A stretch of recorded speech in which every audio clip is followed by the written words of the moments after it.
The church doors groan open, but I'm not looking at my bride. I'm scanning for the blackmailer who just sent my forged ethics certification to the vestry. My best man whispers, "The dean is here," asking questions. My phone buzzes.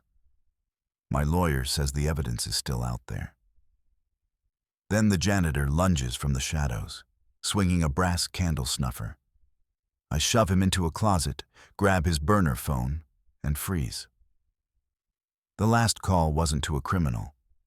It was to Claire's personal line. The scent of unburned beeswax and cold stone clung to the nave of the Great Oaks Cathedral. Arthur Sterling stood at the altar, the silver in his hair catching the filtered light of the stained glass. He adjusted his charcoal tie, his thumb brushing the silk as he performed his hourly ritual. He reached into his pocket, pulled out a pristine white silk square, and swapped it with the one in his breast pocket. This was the third rotation of the morning. The old one felt heavy, as if it had already absorbed the invisible ink of his father's legacy. He needed to be clean. He needed to be perfect. The massive oak doors at the far end of the sanctuary groaned open, a sound like a giant gasping for air. Arthur didn't look for Claire, his bride. Instead, his eyes darted toward the shadows of the side aisles. His pulse thrummed against his collar. For 3 hours, anonymous messages had been vibrating against his thigh, short, jagged sentences that threatened to peel back the skin of his carefully curated life. A man in a charcoal overcoat stepped from the darkness near the transept. He didn't belong to the wedding party. He moved with the clinical indifference of a process server. Without a word, he slid a heavy, cream-colored envelope onto the mahogany rail of the altar. The wax seal, stamped with a generic crest, cracked under Arthur's grip. Inside lay a single sheet of parchment. It was his ethics certification, the forged one from 7 years ago, the foundation of his tenure at the university. The paper smelled of ozone and fresh toner, a sharp, chemical scent that cut through the ancient incense. Arthur's breath hitched. The edges were too crisp, the signature of the board president a perfect, cold lie. He retreated into the dim light of the transept, his polished shoes clicking against the marble floor like a countdown. His fingers trembled as he pulled out his phone. He tapped out a message to Julian, his lawyer, the man who knew where all the bodies were buried. The paper arrived at the altar. "It's the certification. St. Jude's. North entrance. Bring the shredder. We need to burn this before the first pew is filled." Asterisk. He deleted the second sentence, the cursor blinking like a warning light. Outside, a siren wailed in the distance, the sound muffled by the thick, leaded glass. He watched Julian's name glow on the screen, the call connecting with a sharp electronic chirp. "Tell me you didn't touch it." Julian's voice rasped, sounding like dry leaves skittering across pavement. Arthur swallowed the metallic taste of adrenaline. "It's in my pocket." "We're past the point of caution, Julian. If the dean sees this, I'm not just fired. I'm a ghost." "Stay put," Julian commanded. "I'm 5 minutes out. Don't talk to anyone, especially not Hayes." Arthur ended the call and tucked the phone away. He felt the stiff edges of the forged document digging into his ribs through his jacket. It felt like a shard of glass, waiting for him to move so it could draw blood. He turned to find Robert Hayes standing in the mouth of the lobby. Robert was smiling, but the expression didn't reach his eyes, which were darting toward the exits. Robert smoothed his lapels and stepped forward, his gait heavy. "Arthur," Robert said, his voice carrying that forced, jolly resonance he used for donors. "We were looking for you. We thought perhaps the groom had developed a case of cold feet." Arthur stiffened. Robert always used "we," as if he were followed by a spectral committee. It was a habit that usually annoyed Arthur, but today it felt like a threat. "Just a last-minute detail with the officiant, Robert," Arthur replied, his voice a smooth, academic baritone.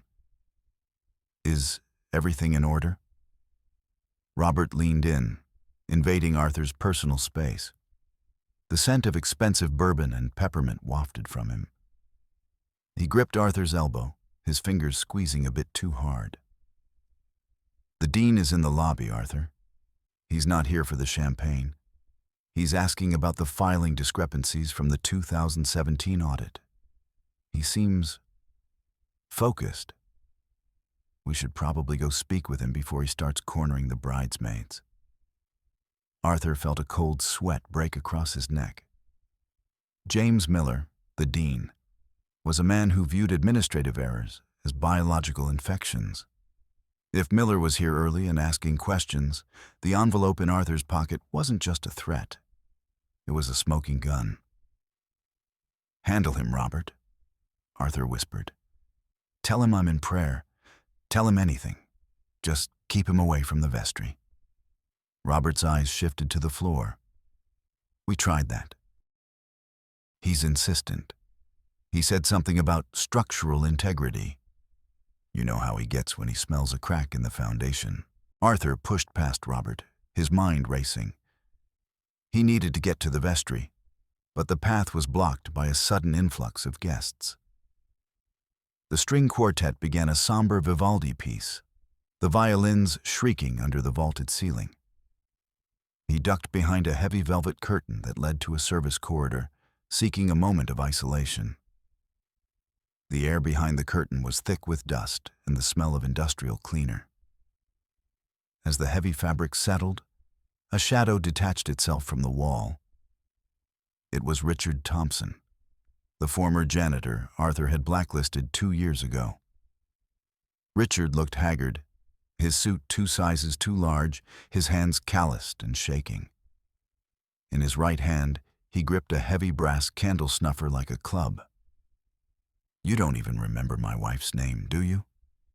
Richard hissed. His voice was a ragged whisper, punctuated by the rhythmic clicking of his tongue. "Milk, eggs, flour, tea," he muttered. "A grocery list for a woman long dead." Before Arthur could speak, Richard lunged. The brass snuffer swung through the air, whistling past Arthur's ear and striking the stone wall with a spark. Arthur's survival instinct, honed by years of clawing his way up the social ladder, took over. He wasn't a fighter, but he was a man who refused to be discarded. He lunged forward, his shoulder catching Richard in the chest. They slammed into a row of stacked folding chairs, the metal clattering like gunfire in the small space. Arthur felt the rough wool of Richard's coat against his palms. He twisted Richard's wrist, the brass tool clunking to the floor. Richard fought with the desperate strength of a man who had nothing left to lose, his fingers clawing at Arthur's face. "You ruined us," Richard wheezed. "You threw us out like trash." Arthur didn't answer. He couldn't afford the luxury of a conscience. He shoved Richard backward, the man's head striking a wooden shelf with a dull thud. Richard slumped, his eyes rolling back. Arthur stood over him, chest heaving, his silk pocket square dangling from his pocket like a white flag. He looked around frantically. A small storage closet sat a few feet away. He grabbed Richard by the underarms and dragged him into the dark, cramped space. The room smelled of bleach and old mops. He shoved the man inside and turned the key in the lock, his hands shaking so violently he almost dropped it. As he straightened his jacket and wiped a smudge of dust from his sleeve, he noticed something on the floor where Richard had fallen.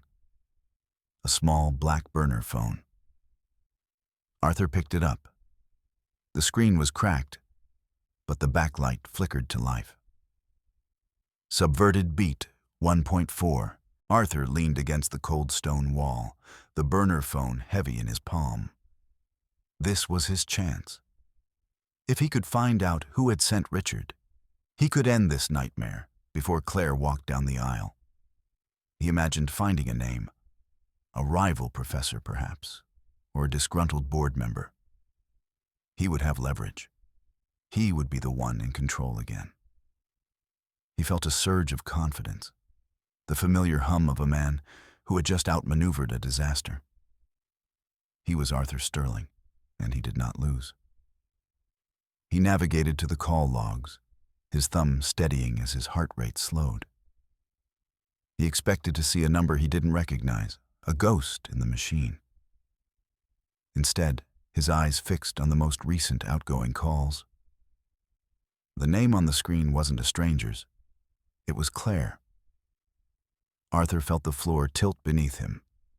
He scrolled down. 10 calls this morning. 6 last night. All to Claire Montgomery, his bride, the woman whose father's fortune was supposed to be his final armor. He checked the messages. There were no words, only timestamps that aligned perfectly with the moments he had been most vulnerable today. A cold prickle danced across his skin. He looked at the locked closet door where Richard lay unconscious. He hadn't just disarmed a lone madman. He had intercepted a weapon sent by the woman he was about to marry. The realization hit him like a physical blow to the stomach, leaving him breathless. Claire wasn't his prize. She was the architect. He had spent months courting her, quoting her father's business mantras to prove his worth, believing he was the one playing the long game. Every smile she had given him, every father always said quote, had been a layer of camouflage. He wasn't the predator in this cathedral. He was the prey, and the trap had just snapped shut on his leg. The string quartet transitioned into a brighter movement, the music mocking the hollow thudding in his chest. He stood in the shadows of the service corridor, clutching the burner phone, realizing that every step he took toward the altar was a step deeper into a cage she had built specifically for him. He had no allies. He had no escape. And the ceremony was about to begin. He stepped out from behind the curtain, his face a mask of practiced composure. He smoothed his hair and checked his reflection in a small, silver-framed mirror near the vestry door. He looked like a groom. He looked successful. Inside, he felt like he was dissolving. The bells began to toll, a heavy bronze sound that vibrated through the floorboards and into the soles of his shoes. The guests took their seats, a sea of silk and wool, the elite of the university and the city. Arthur took his place at the altar, Robert Hayes standing beside him. Robert leaned in, his breath smelling of that same bourbon-peppermint mix. "Time to begin," Robert whispered. "We are ready." Arthur looked toward the back of the church. The massive doors opened again, and a figure in white appeared. The veil was long, a shimmering cloud of lace that obscured the woman's face entirely. She moved with a strange, predatory grace, her steps measured and slow. As she drew closer, Arthur noticed a rhythmic sound over the music. 1, 2, 3. The whisper was faint, but in the hushed cathedral, it sounded like a death knell. The woman wasn't Claire. Claire walked with a rigid, military posture. This woman moved with a fluid, dangerous energy. As she reached the front pew, she lifted the veil. It was Maya Vance. Her sharp, angular features were set in a grimace of triumph. Her eyes, dark and tracking every movement Arthur made, locked onto his. She was wearing Claire's dress, a perfect replica that looked like a shroud. Arthur froze, his hands clenching into fists at his sides. The woman he had destroyed, the daughter of the man whose research he had stolen, was standing where his future should have been. Maya didn't speak. She simply stared, her fingers picking at her cuticles, until a thin line of red appeared against the white fabric of her gloves. She leaned in, her voice a low, clinical rasp. "The foundation is cracked, Arthur. Can you hear the wood screaming?" Arthur couldn't move. He felt the weight of the forged certificate in his pocket, the burner phone in the other. He looked at the dean, who was sitting in the front row, his brow furrowed as he looked from Maya to Arthur. The congregation began to murmur, a low hiss of confusion that filled the vaulted space. His phone vibrated in his pocket, a text from the burner phone he had taken from Richard.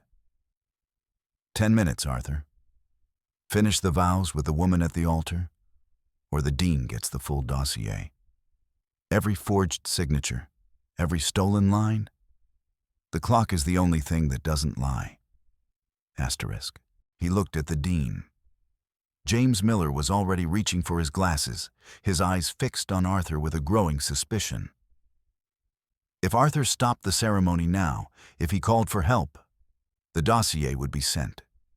His career, his reputation, his very identity would be incinerated in front of the people he spent his life trying to impress. He looked back at Maya. She smiled, a jagged, broken expression. Don't blink, Arthur.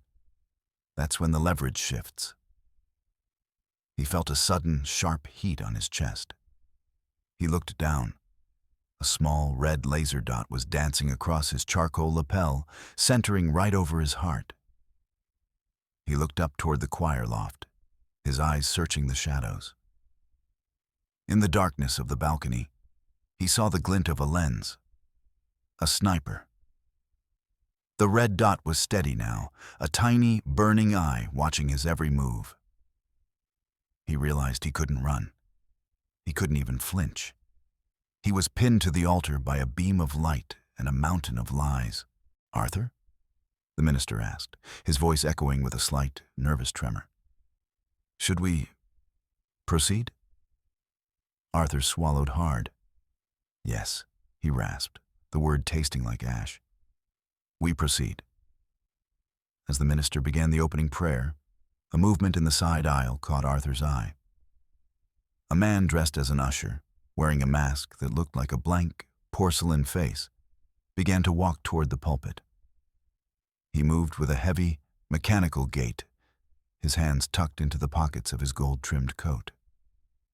The guests didn't notice.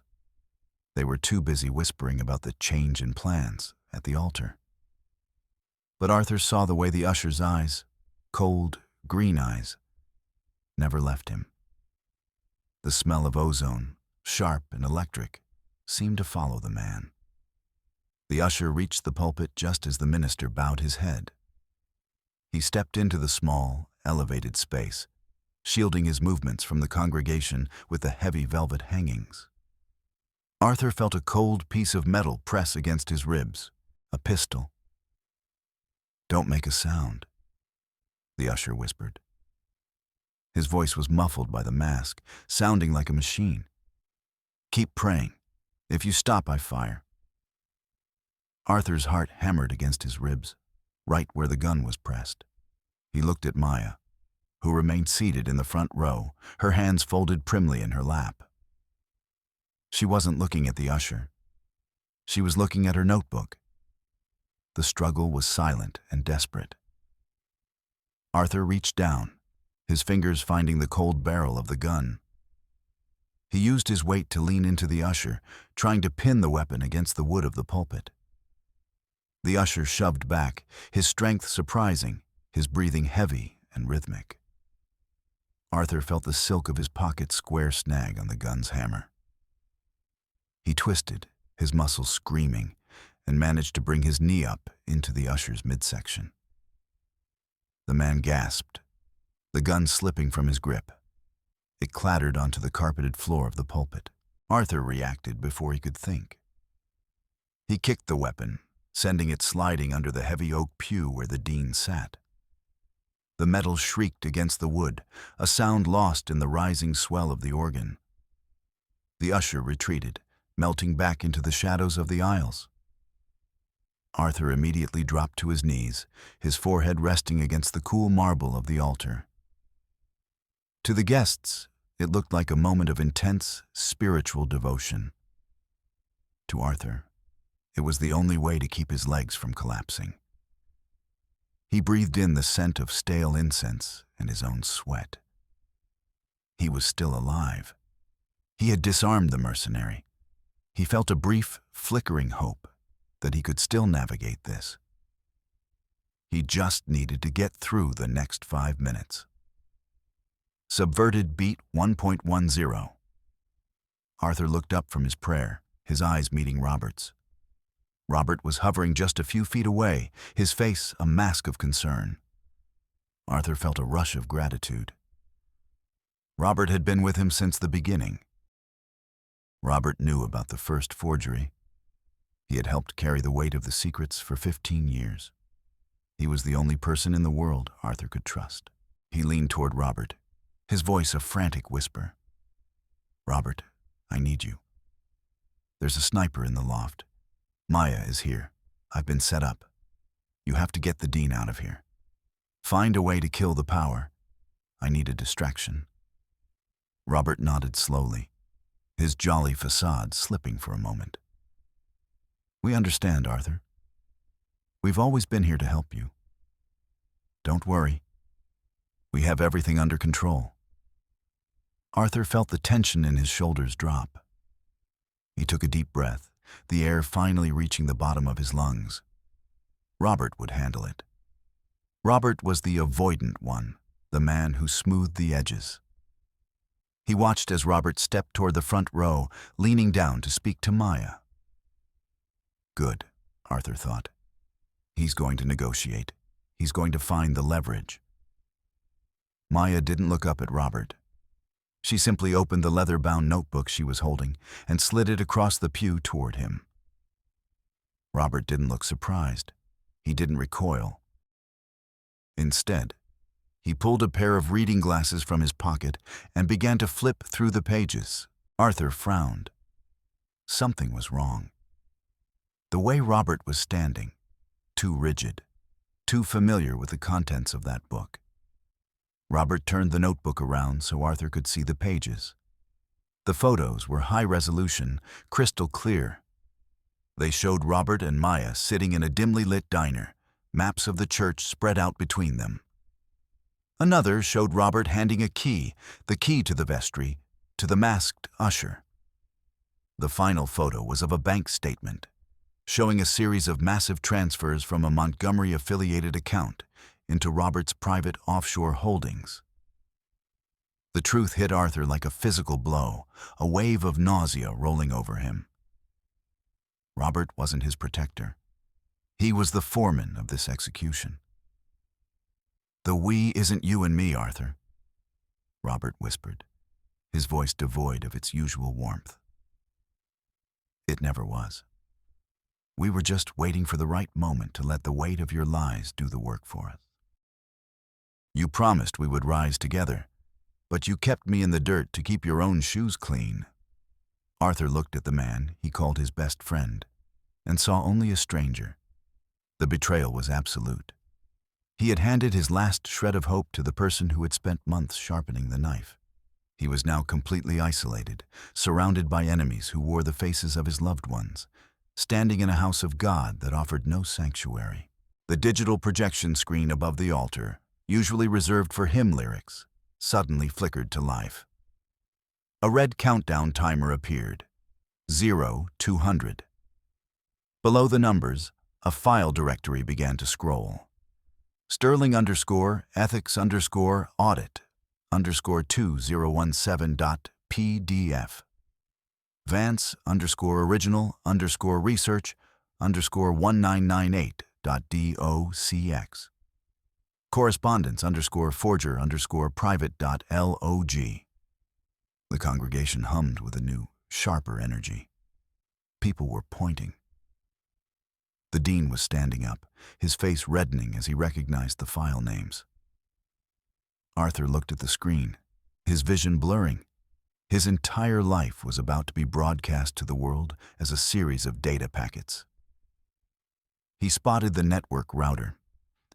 It was tucked behind a heavy liturgical stand, a small black box with a blinking green eye. He still had the burner phone. He knew the church's guest network. He had helped set it up for the university's annual gala. If he could get close enough, he could use the phone to flood the local signal, to jam the connection and kill the broadcast. He began to inch toward the side of the altar, his movements slow and deliberate. He kept his head down, looking like a man overwhelmed by the weight of the ceremony.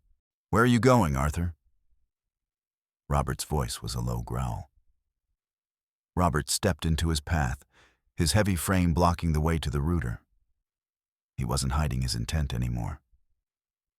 He gripped Arthur's arm, his fingers digging into the muscle. "The show is just starting," Robert said. "You don't want to miss the finale." Arthur didn't hesitate. He threw a short, sharp punch into Robert's midsection, a move born of pure desperation. Robert wheezed, his grip loosening. Arthur shoved him, sending the larger man stumbling back against the high altar. The sound of their struggle was masked by a sudden burst of organ music, a chaotic, discordant melody that Maya had clearly arranged. Arthur lunged for the router. He pulled the burner phone from his pocket, his fingers flying across the cracked screen. He accessed the administrative interface, his mind working with a cold, mechanical precision. He didn't need to be a genius. He just needed to be fast, override, deauthenticate, shut down. He slammed the enter key on the screen just as the countdown hit 0005. The projection screen flickered, turned bright blue, and then went dark. The hum of the speakers died. A heavy, suffocating silence fell over the cathedral. Arthur stood over the router, his chest heaving. He had done it. He had killed the signal. He looked up, expecting to see Maya's face filled with rage. Instead, she was standing at the pulpit, holding a physical folder. She looked calm. She looked like she had expected him to succeed. "You're very good at hiding things in the dark, Arthur," she said, her voice carrying clearly through the silent room. "But some things are too heavy to stay buried." She opened the folder and pulled out a stack of yellowed, handwritten pages. Arthur recognized the handwriting immediately. It was her father's, the elegant, looping script of a man who believed in the beauty of logic. "This is the original manuscript," Maya said, holding it up for the dean to see. "The one you said was lost in the office fire.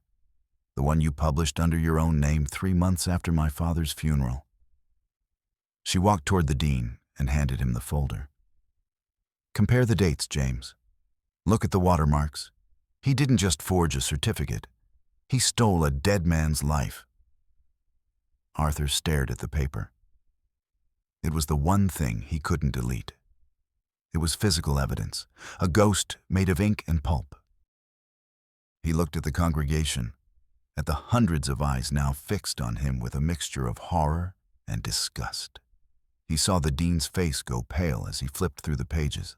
He was a thief, not a scholar, not a leader. Just a common thief who had dressed himself in stolen finery. The minister cleared his throat, the sound like a gunshot. "If any person can show just cause why they may not lawfully be joined together, let them speak now, or else hereafter forever hold their peace."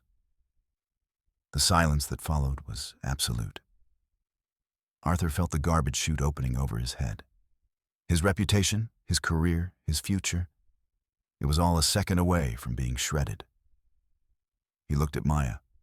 He looked at the dean. And then, he did the only thing he knew how to do. He manipulated the narrative. He stepped forward, his face crumpling into a mask of profound, agonizing grief. He fell to his knees, his hands reaching out as if to catch a falling weight. "It's true," he cried out, his voice cracking with a practiced theatrical pain. The congregation gasped. Arthur didn't stop. He turned toward Maya, tears, real tears, born of terror, streaming down his face. "I have carried this burden for too long," he sobbed. "I found the manuscript in the ruins. I was young, I was arrogant, and I thought the world needed the knowledge more than it needed the truth. But I was wrong. Every day since has been a prison of my own making." He turned to the dean, his voice rising in an impassioned plea. "James, I cannot marry into the Montgomery family while this rot is in my soul. Today, I am resigning my tenure. I am donating my entire estate and the proceeds of my books to a foundation in Professor Vance's name. I want to atone. I want to be clean." It was a masterstroke. By confessing publicly, by framing it as a spiritual awakening, he had neutralized Maya's blackmail. He wasn't a fraud being exposed, he was a saint seeking redemption. He saw the expressions in the crowd shift from disgust to a confused, reluctant admiration. Americans loved a comeback story. They loved a man who confessed. Maya stared at him, her eyes narrowing. She realized what he had done. He had stolen her victory by making it his own sacrifice. Arthur looked up toward the choir loft. He saw movement in the shadows. A woman stepped forward to the railing. It was Claire. She wasn't wearing a wedding dress.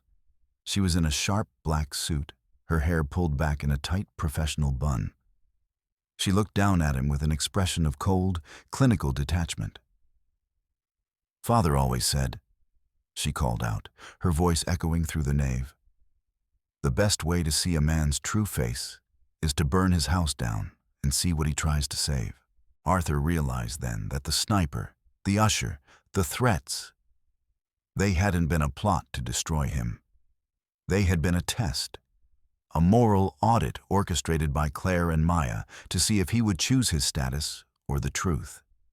He had chosen his status. He had lied his way into a confession just to save his skin. The ceremony ended not with a kiss, but with a departure. The guests filed out in a stunned silence, leaving Arthur alone at the altar. He stood up, brushing the dust from his knees. He was still Arthur Sterling. He still had his freedom. He still had his name, even if it was tarnished. He walked toward the massive oak doors, stepping out into the blinding American sun. Photographers were waiting. He put on a somber, humble smile, the face of a man who had just done the right thing. Maya Vance stepped up beside him as he reached the sidewalk. She didn't look angry anymore. She looked like a teacher watching a student fail a final exam. "You think you won, Arthur," she whispered, her voice barely audible over the clicking of the cameras. "But you just traded a quick execution for a life sentence. Claire owns your debt now, and I'm your new shadow dean. Class is in session." Arthur watched her walk away. He looked at the silver-gray sky, the skyscrapers of the city rising around him like the bars of a gilded cage. He was a successful man. He was a redeemed man. And he was, for the rest of his life, a prisoner of the image he had fought so hard to protect.